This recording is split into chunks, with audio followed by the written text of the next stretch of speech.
kayo na magmamanage sa boxing career ni Macmac? Pinaglihiman din pala kayo.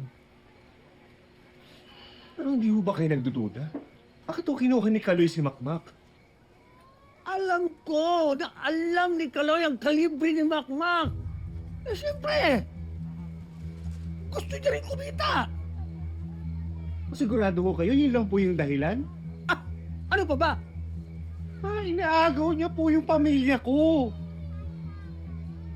Ay, pamilyang iniwan mo? Ngayon iniyakan mo? Ha? Isa naman ho kayo sa dahilan kung bakit nawala ako eh. Dahil sa kabaklaan mo! Oo, kabaklaan ko na hindi niyo matanggap. Ano hindi malanggap? Ayoko ng bakla! Ayokong magkalak na bakla!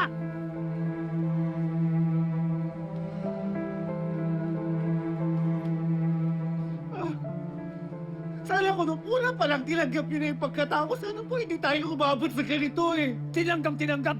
Ako sinisisi mo! Kagustuhan mo lahat ito! Layo mo nga sa akin ng bakla yan! Tama na, Noy.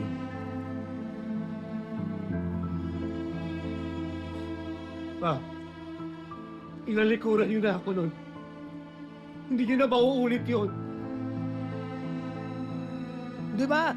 Mahilig kang mag-walkout? Mahilig ka, di ba? Ngayon ka mag-walkout! Hindi. Sige na! Di pa. Hindi. Hindi ho. Wala naman ako ibang makakwentuhan nito eh. Pagtsatsagaan ko na lang kayo. Maupo kayo, mag-inuman tayo. Yun naman daw po na. Oh.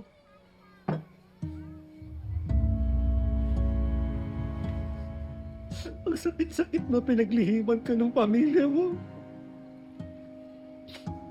Pa, tatay ako ni Makmak, pero pinaglihiman niya ako. Ngayon, alam mo na ang pakiramdam. Ha? Mangdo. Boss Noy. Si Makmak ang pinag-uusapan natin dito, ha? Kaya kung po pwede ba, pag-usapan natin to ng maayos at idaan natin to sa inuman ng maayos. Kambay?